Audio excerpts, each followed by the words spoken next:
Oh, the weather outside is frightful, but inside is so delightful. Don't drag it out so long. God damn. It's Christmas in July. Let's review, and whatnot, and so on and so forth. How you doing? How you doing, Adventure Blue Dude? I almost called you Blue Dragon 5. I'm absolutely offended. This is what wearing a Santa hat for 31 days straight does to you. Do you hear me? Do you hear me? Do you hear what it does to your mind? I'm sorry, I can't hear you through the hat. Oh God. Oh, I am so almost done, and it's just I'm overwhelmed. I'm overwhelmed with how many podcasts I have recorded in this month. You do this to yourself? It's too much. It's too much. And this is my third podcast of the night. Yeah. All right. So what are we here to talk about, Adventure Blue Dude? Hypothetical Gravity Falls Christmas specials. Indeed. Indeed. And set up Gravity Falls for those who might not be in the know. Gravity Falls is an animated TV show airing on the Disney Channel / Disney XD because Disney does not properly respect the show. Created by Alex Hirsch, and it is essentially about two children who are twins who moved to Gravity Falls, Oregon, to live with their grunkle Stan for the summer. And weird, scary stuff happens out in the middle of Oregon. And it's up to these two kids to save their new home. So, and solve a whole bunch of mysteries and cryptograms and codes and shit. Yes, correct. And the show is absolutely obsessed with, like, hidden messages. Absolutely obsessed to the point where it's like, I almost kind of worry for Alex Hirsch's mental stability. Because I'm like, God damn, dude, there's so. All right. So first of all, Adventure Blue Dude, we both love this show, of course. No, I mean, it's okay. Really, just okay. I'm sorry, it's wonderful. It's actually probably one of the best animated shows on TV. Next to Steven Universe. Yeah, I would put it right on the same level as Steven Universe. I'd put him in the same level. I think Steven Universe kind of... It's like this for me. Steven Universe has a slight edge because Steven Universe is a lot more emotional. Yeah, exactly. Yeah. Exactly, right. Not to say that there aren't emotional moments within Gravity Falls, because there definitely are. But Steven Universe is all of it. Steven Universe is like the Pixar of animated cartoons now. You know what I mean? Yes. It's like, it's just like, okay, like every episode's just kind of like punch you in the gut. Yep. Punch in the gut, right here, gut, getting punched. And I still haven't watched 4 of the 5 episodes of Steven Bomb 3.0. Like 3 weeks ago. Christmas in July, motherfucker. Don't even start with me. You need to finish it because it's really great. It's actually a really, really good arc. No spoilers. No spoilers. I'm not spoiling. No spoilers. Because I have tried. I've gone out of my goddamn way to just be a hermit when it comes to Steven Universe media. There are some characters that show up again, and they're all incredible. I know that Onion has his own episode. That episode is great. I'm very much looking forward to that. That episode is literally there to disprove theories. Oh, really? Okay. Yeah, essentially. Nice. But it's great. It's so good. Okay, anyways, so Gravity Falls is a fun TV show to speculate on a potential Christmas special because... It all takes place during the summer. I'm sorry. I was talking out of turn. Because it takes place over summer vacation. Entirely over summer vacation. That's the whole premise of the show, is a kid is twin siblings and their experiences over a summer vacation and looking back on that summer vacation. Yes. So therefore, everything in the timeline of the show has to take place in the summer vacation, as has been established since the opening narration of the entire goddamn series, which they probably boxed themselves into a hole of, you know, in retrospect. Probably. So with that in mind, let's get right to it. So we don't really have full, like, 3x structures going in because we're lazy and we can't. I haven't taken screenwriting yet in college, so I can't. Know. You know what a 3x structure is, I know. I know. Like, Believe me, when my filmmaking teacher taught me the 3-act structure, it blew my entire perspective of movies apart. Really? Like I never looked at movies the same way again after that. Every movie ever. Oh my god. Yes. For most movies. Except for the really, really like David Lynch style unconventional ones, yeah. And I'm sure a few movies do 5-act. Other variations. But I feel like Garden State is an example I go to where it kind of has a reverse 3-act structure where the low of lows happens in the beginning. Okay. Huh. But whatever. This is getting way too off tangent. Yeah. We're talking about, Okay, so fuck it. Just throw an idea out there. Okay, so you have 2 to choose from. Okay. You have snowmen or snowmen of the abominable variety. I'll go with the classic snowman because I feel like that's more of a Christmas trope. Well, I didn't develop it. It just says snowmen. So I'm going to say that it has to do with Bill Cipher. And or it could even be Gideon. Little Gideon can come back and he performs a miracle over Gravity Falls and makes it snow, and it brings snowmen to life, and snowmen attack. And that's the episode. There's no survivors. It's the series finale.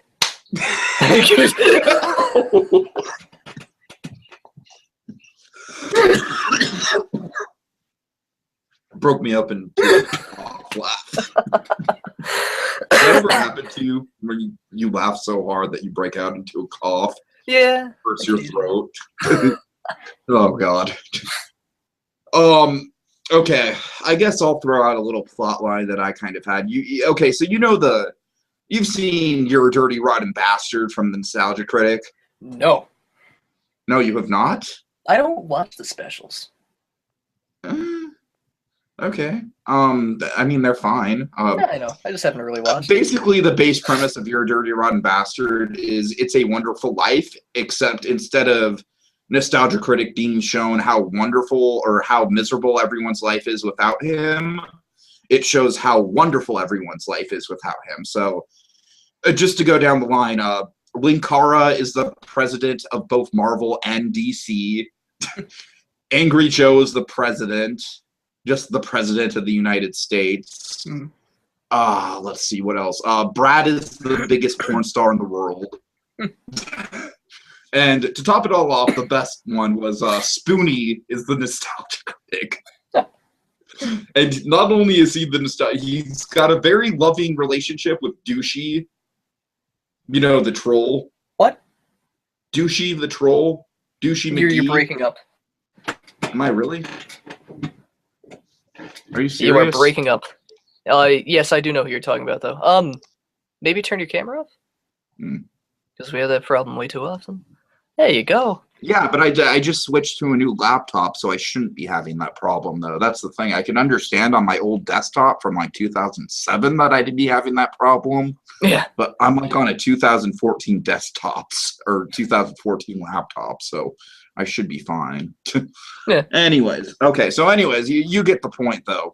Everyone's life is great without Nostalgia Critic. Yes. But, of course, with it being Nostalgia Critic, it's all played for laughs. Yes. So I'm thinking, what I was thinking is I'm thinking I'd take, like, a version of that whole base premise, kind of like backwards, It's a Wonderful Life, except have it, Bill Cipher is the quote-unquote angel, except obviously he's the evil angel, and he's guiding Dipper through it, and he's showing Dipper how everyone's life would be better off without him. And this is actually a theme that's been explored before on Gravity Falls, you know, is Dipper kind of feeling on the fringes of his family and everything like that. So I guess to give some examples, Mabel, at 12 years old, is the youngest president of a fashion company in the world. She owns her own fashion company.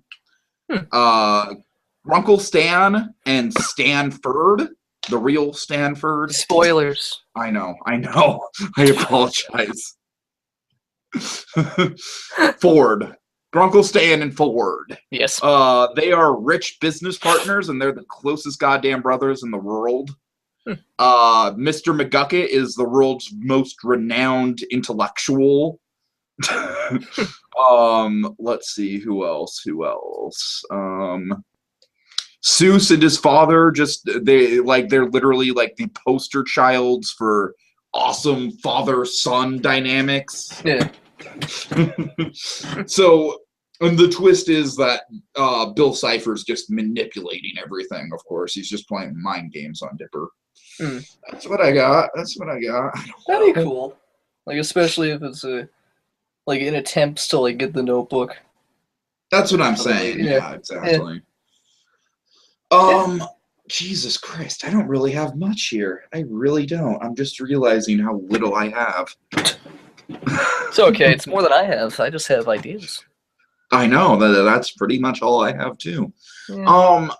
Okay, so let's talk about why are they celebrating Christmas in the first place? Let's answer that question. Why are they celebrating Christmas in the middle of summer? Well, I have a few ideas for that. Okay. The first one is Mabel just randomly starts celebrating Christmas. That makes sense. That'd totally be in character for her. Another one that like an Ed and Eddie kind of situation. You know what I mean? Where she just finds decorations, just fuck Christmas. Oh, not even. She just wakes up one day. Christmas! Yes, exactly. I had one where Gravity Falls freezes over, which plays into the snowman thing, actually, so fuck that. There's one that I'm quite fond of, which is Quentin Tremblay moves Christmas to mid-June so the Bears can celebrate. Yes. So the Bears can celebrate. That was my favorite. What about the Manitors? I forgot about the Manitors. Right. All right, fuck it. Let's just throw out some ideas. We got to get the gnomes in as Christmas elves. I feel like that's something that's got to happen during a Gravity Falls Christmas special at some point. Well, there could be an episode where Gideon he hypnotizes the town to thinking it's Christmas to get for financial gain. Uses the gnomes, as slaves, whether they know or not. That is a question for the writers, not for me. Okay, now let's talk about some. I guess I should lay out my idea for how they get to Christmas. Very simple. It's a marketing ploy by Grunkle Stan. That could work. That's a very all there is to it. That's all you need to do. Just have it be like, well, you know what makes money is Christmas. So what we got to do. No, okay, actually, I'm sorry. I have an idea. My special is actually going to be called The Christ Father Part 2. And the reason it's called The Christ Father Part 2 is because Uncle Stan invents a new holiday. And can you guess what it's called? Christ Day? No, just Christmas 2. Christmas the sequel. Christmas 2. Yeah, I'm going to have Christmas 2. And also it inexplicably snows for some reason, because fuck it. Because fuck it. Okay, let's say there's a freak snowstorm that comes to Gravity Falls, and that gets Mabel kind of like, oh, Christmas, this reminds me of Christmas. And then Grunkle Stan's like, you know what Christmas reminds me of? It reminds me of money, and that's why we have to have a new Christmas. Yeah. Yeah. Here's one. Okay. Canadian vampires. What? The vampires from Canada, but since they're from Canada, they're snow-based, and they bring snow and Christmas cheer, but also they kill people because they're vampires.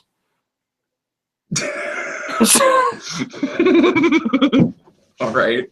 I just went entirely off the wall for half of this. I just kind of shat things out.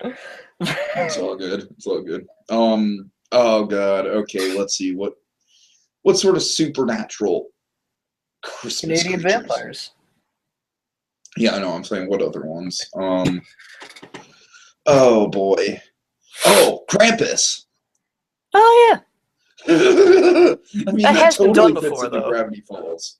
It does. It has been done before, though. It has been done before, but dude, what the fuck do you think Christmas in July is all about? It's all about celebrating Christmas tropes that have been done before. Oh, yeah. I don't know. I'm just saying in terms of like, you know, if you want a holiday special that kind of revolves around like spooky supernatural Christmas, Krampus is the way to go. Yeah. No, definitely. Okay, let's talk about some like kind of emotional dynamics that you could get to, because I feel like with Gravity Falls it offers a few. I think a big one would probably be taking the opportunity to explore Seuss and his father.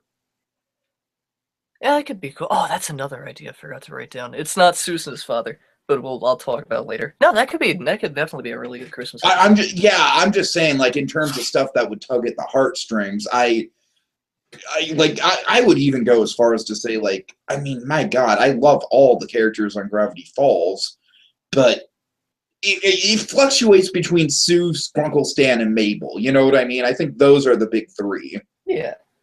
But I don't know. I think Seuss at his core, I think Seuss might be the most interesting character. Just in terms of like, I feel like, okay, it's like with Grunkle Stan, obviously Grunkle Stan's whole thing from the very beginning of the series has been like, oh, look at this guy, he's got a bunch of secrets. You know, that's what his whole thing is. You know what I mean? Mm. But with Seuss, I feel like Seuss, like, he was very like, I feel like he was a very minor character in the first few episodes, and he kind of just evolved and evolved and evolved over the course of the first season. You know what I mean? Yeah. To the point where by the end of the first season, you're just like, you couldn't picture the show without him. Yeah. And then I feel like season 2, he's really like just fucking come into his own, and they've concentrated a lot on him. Yeah. And that's kind of what I love about Seuss, is that I feel like Seuss is a character where it's like we barely even give a second thought to his presence in the first few episodes. And now at this point in the show, I feel like we've just learned so much about him, and there's still more things to discover about him. And he's kind of a sleeper of a character in that way. Mm. So in that regard, I definitely feel like exploring Seuss's relationship with his father, I mean, don't get me wrong, I think the time travel episode already did a lot with that, and I'm not sure how much more we can go with it, you know what I mean? Yeah, yeah. But it's still, I just feel like it'd be a good dynamic. Yeah. Okay, also, what the fuck is up with Dipper and Mabel's parents? I mean, they're just having a time in the Poconos. Just want to send them alone. That's all they want. I think that Dipper and Mabel's parents are just straight up characters on Portlandia.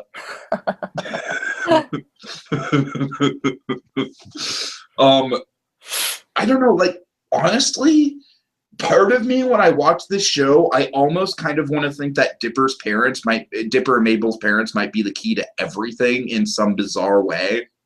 That'd be interesting. Just because it's like they are such an unknown quantity. You know what I mean? They are so unaccounted for in the show. Mm. And I don't know, but I feel like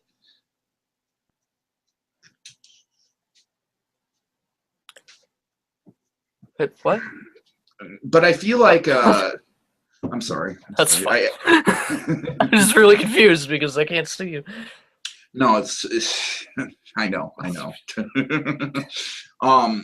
Shoot, now I lost my train of thought. All right, fuck it. You give an idea. This is probably the most realistic idea that will come from anything. Okay. Of tonight. It's an anthology episode. You're right. That is the most realistic idea. It's an anthology episode with Abuelita reading Christmas stories. Oh my god, that's great. I can totally picture that. I fucking want it. I want it so bad. And you're absolutely right. That fits right in. That would it actually be like December Christmas stories? I don't know. Or would it be like classic Christmas stories just with the Gravity Falls characters in the roles? I mean, I would say you could even just do it like Abuelita's telling stories of times Christmas was celebrating Gravity Falls, and it cuts back to the summer with all of them, and weird shit happens. Okay. Like the whole episode, or the or the episode where Uncle Stan tries selling us stuff. Mm-hmm. Like, yeah. The stories have nothing to do with the plot, but they're there and they work. I mean, those are like, to tell you the truth, I love the episode The Pit, but I don't like Little Gift Shop of Horrors. I like that one. I mean, it has Neil deGrasse Tyson as Waddles. I know, and it also has Ray Harryhausen claymation, which is yes, also... I forgot about that. Yes, it does. It even has Ray Harryhausen, but not actually. No, my problem with Little Gift Shop of Horrors, it's literally like Grunkle Stan being like, "Hey, I'm going to tell you stories that didn't actually happen." Whereas That's thing the that point. I felt, but the thing I felt was clever about The Pit is that The Pit was a story. You know what I mean? There was a thorough line connecting everything, which was them falling down the pit, and it's just an anthology episode to kind of I'm saying they worked in an actual story into that anthology episode. They worked in an actual plot. There's a story in Little Gift Shop of Horrors. What's the story? What's the story? Grunkle Stan You stumble into the mystery shack, you have no idea what it is, and you find yourself with Grunkle Stan, who tries to sell you the various things that he's selling in the mystery shack by telling stories of how he got them. That's not a story, that's a setup. Yes, it is. It's a story. There's a conclusion. There's a beginning, middle, and end. What's the conclusion? I forget. He does something to you because it's in first person. But I forget what exactly he does. But there is a conclusion. I don't know. Look, all I'm saying is that with The Pit, like, they did a really good job of like tying all the side stories together, and like, I really like the whole thing about Mabel's what is it, her mystery suitcase or whatever, her trunk of mysteries or whatever the hell it was, and how that paid off. And I just like the conceit of them falling down a bottomless pit the whole episode. I just think that's a neat idea. Like, it's kind of like a bizarre interpretation of, like, you know, the classic trope of getting locked in a freezer or something like that, except they're falling down a bottomless pit. I don't know. I just wanted to have a Lita episode. That's all I hear you. I honestly think she could hold some pretty big things herself, you know. And that's what Lita. But that's what I love about the series, is that literally, like, the smallest of side characters could be. And I feel like it goes the same way with Steven Universe. Hell, like, a lot of goddamn shows these days, Steven Universe, Adventure Time, it's all the same thing. Like, these side characters can grow to be major parts of the storyline. You know what I mean? Oh, yeah. All right. So back to Christmas, I feel like one very, very obvious trope that they just would have to put in there is they'd have to put a scene at one point of Dipper and Wendy under the mistletoe. Yeah, probably. Just because it just writes itself, just the awkwardness of that situation. All right, let's see. Who'd be the one getting drunk off of eggnog? Grunkle Stan. And would Grunkle Stan also be the Scrooge, I assume? Yes. Who else? I mean, come on. Who else? Who else would be the Scrooge? Dipper. That's true. That's true. He could. I feel like Grunkle Stan would be the Scrooge in terms of, like, he's a greedy son of a bitch, and then Dipper would be the Scrooge and just he has a shitty attitude about it. Yeah. You know what I mean? Yeah. Like, I could picture it where it's like if Mabel's trying to put on the Christmas thing and then Dipper's like, no, we have to solve the mysteries. You know. And then there's Abuelita. Right. And then there's the goat, too. Life. Abuelita's life. I'd like to think that the goat on Gravity Falls is the same goat from Big Thunder Mountain. Somehow. Like, it just migrated. Yeah. It'd be great if at one point they showed that goat chewing on dynamite. How great would that be? That's like an in-joke that would just write itself. Yeah. All right, let's see. Now at this point, I'm trying to think of, like, specific tropes that we could kind of apply Gravity Falls to. Let's talk gifts. Like, what do you think people would get each other? Mabel would get a sweater. Of course. I think Mabel would give everyone sweaters. Yes. Like, she'd give everyone the most cheesy and ugly-looking Christmas sweaters imaginable. I feel as though Grunkle Stan would give $5 gift cards to Dunkin' Donuts. To everyone. No, fuck that. He'd give them $5 gift cards to the Mystery Shack. That's it, yeah. He'd give his own employees gift cards to the Mystery Shack. I was trying to think of an absolutely useless place you could get a gift card for. I don't think you could get more useless than the Mystery Shack. You're absolutely correct. I was more in the real world, and you were more in the world of the show, which is correct of you. I win. Yay. Dunkin' Donuts, yo. They always find out. Do you have Dunkin' Donuts? Yeah, we have Dunkin' Donuts. Okay. Yeah. I meet all these people from like the Midwest and West Coast that say Dunkin' Donuts is a Northeastern thing, and I don't. No, we have Dunkin' Donuts. No. Yeah, exactly. That's what I thought. No, we have Dunkin' Donuts. What the fuck are those people talking about? Like, people come up here and they're like, "What the fuck's Dunkin' Donuts? All we have is fucking, I don't know." No, Dunkin' Donuts, as far as I know, is like the only like chain donut store, as far as I can. You know what I mean? Krispy Kreme. Oh yeah, Krispy Kreme, right. There's a scant few Krispy Kremes left. They're a rare breed these days. We had one for a while. It was weird. For like 2 years, like it would be like lines out the door daily. Dude, that's exactly how it was with Krispy Kreme. Oh my god, that's exactly how it was. And then it just stopped. People stopped going, and now it's a Panda Express. Do you know what Chick-fil-A is? Yeah, Chick-fil-A. Yeah. Okay, I feel like that is almost I don't know, for some reason that kind of popped up in the same way that Krispy Kreme did, and I feel like it attracts a similar kind of hype, even though I realize it's completely different food and everything. I think it does. Chick-fil-A is starting to come into my area. It was in my area a little bit. Okay, well, my point with my story is that literally in Santa Rosa, there is a building that used to be a Krispy Kreme, and now it's a Chick-fil-A. Oh. And I'm like, wow, it's the same sort of like just hype restaurant. Where it's like you hear a ton about it and everyone just goes nuts for it, and I bet in 5 years it'll be completely irrelevant. I was irrelevant 2 years ago because their CEO, when I started talking out against homosexuals. Oh dear Lord! Yep. Oh no! Oh, Jim Henson pulled up. Jim Henson had toys there at the time. And they pulled out. Good job, Jim Henson. Yeah. Yeah, they were in deep shit for like a year, and then everyone forgot. You know, that is one of the things I think this year in particular, like this calendar year, historically, we're going to look back on in American history and we're going to be like, God damn it, you know, we made a little bit of progress. We made just a little bit of fucking progress this year. Yeah. I mean, America's in the shitter, but God damn it, we made progress on something this year.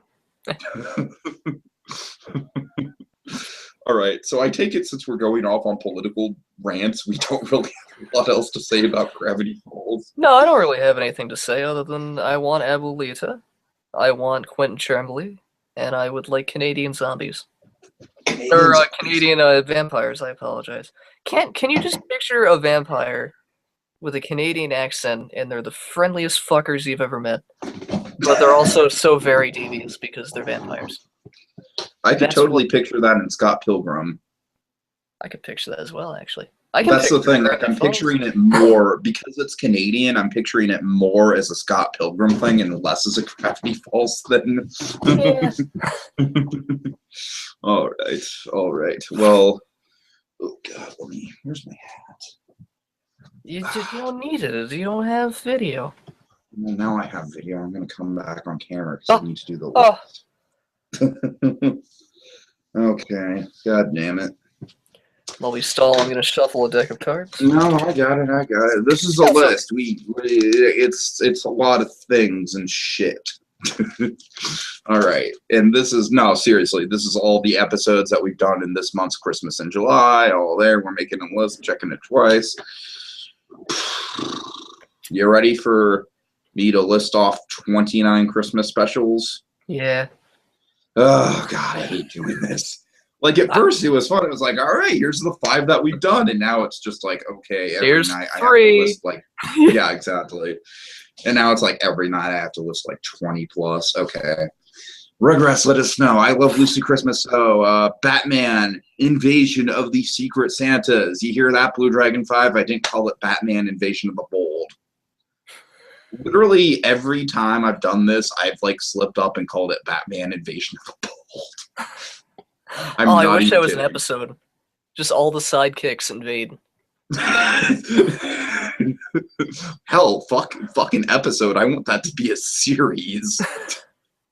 I should have brought this up earlier. My dream Batman movie has been one where Batman is gone and it's all about the villains trying to cope. That is the Batman movie I want to make. And it'll never happen. I want it to. I still intend to do a short film series on the villains someday. Nice. All right, so Rocket Power Christmas, Bells of Fire Rock, All in the Family Draft Dodger, Holly Jolly Secrets, Inspector Gadget Saves Christmas, Merry Christmas Keenan, Pinky and the Brain, Lou Grant, Your Dirty Run Bastard, Holiday Time at Disneyland, Wild Thornberries, Doug, Cleveland Show, Odd Couple, A Bet's Uncontrollable Christmas, Guardians of the Galaxy, Chandler's Little Helpers, Very Awesome Yo Gabba Gabba Christmas, Mr. Hanky's Christmas Classics, Hal's Christmas Gift, Bath Item Gift Hypothesis, the Santa Experience, Flintstones Christmas, the Nanny Hanukkah Story, Alf, Proud Family. Oh my God, by the way, the Proud Family has one of the most bizarre and fucked up holiday specials ever. Do they? Oh my God, watch it. Oh my, that ending it's got the most bizarre ending I've ever seen to any holiday special. I'll just say that much. The ending is like some Twilight Zone shit. I'm not even kidding you. All right, and finally, there we go. Gravity Falls. I know, right? Sharpie. All right, Christmas tropes and whatnot. Ask me what we call the process. What do we call the process? As if we don't know already. We call it putting mistletoe. I thought you forgot that I was gonna shit myself.